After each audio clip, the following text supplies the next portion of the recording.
The 2016 Mazda BT50 has arrived in Australia with a revised appearance and some new technology. Let's take a closer look.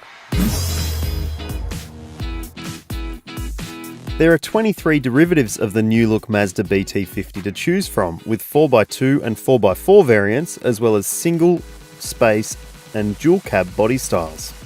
You can choose between a tray-back ute or a pickup body style, and prices range between $25,570 for the entry-level model up to $53,790 for the flagship GT Auto. The model we have here is the dual cab XTR, which sits near the top of the BT50 range and is one of the most popular variants available. As you can see, there are some changes in terms of styling to the new BT50, with revised headlights with new black inlays and a more muscular front grille towards the rear of the car.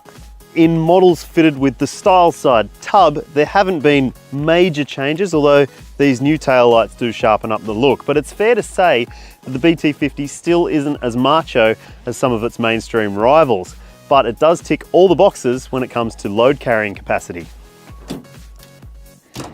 This XTR model, for instance, has a competitively sized tray, and the payload for a dual cab 4x4 automatic is 1,095 kilos, which is more than most rivals and theoretically enough to hold a Mazda 2. As for towing, most BT50s have 3.5 ton braked capacity, which is at the level of the best in class.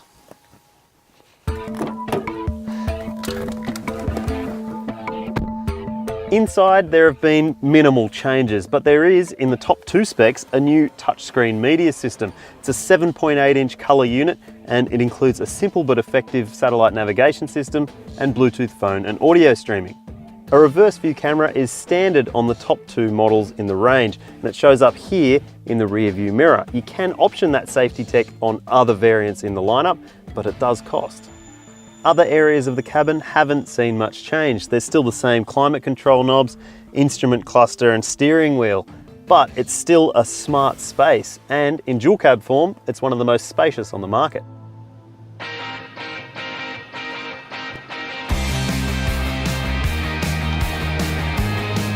So, does the updated BT50 drive any differently from the model it replaces? In short, not really. The 3.2 litre 5-cylinder turbo diesel engine is offered in 21 of the 23 variants in the BT50 range, and it's a thumper of a thing. It's got 147 kilowatts and 470 newton meters, so it's not short of pulling power. This is an effortless drivetrain. The 6-speed automatic shifts through cogs intuitively, though it should be noted that some rivals have more torque from smaller capacity 4-cylinder engines. Mazda claims that it's tuned the steering and suspension to feel like an SUV, and in most characteristics it does. It steers well through corners, and that steering is very accurate, although it is a little bit heavy at lower speeds, and it suffers from that work truck turning circle. The pre-facelift BT50 suffered from quite a jittery ride, especially when the tray was empty, and that's a trait that's carried over to the updated model. The back end can skip out over sharp bumps, and it never really feels as settled as some of its rivals. So, this is a dual cab. I better check out what the back seat's like. So Mazda's promising a top-notch experience in the back seat, and I've got to say, it is really good back here. I've got good knee room, good toe room, and good headroom, and if there were 3 of me across the back, I'm sure we'd all be relatively comfortable. However, there are no rear seat air vents, and I've got this handy drop-down armrest with cup holders so I can sit back and relax while my driver takes me to our destination. Oh, what? We're already here? Okay.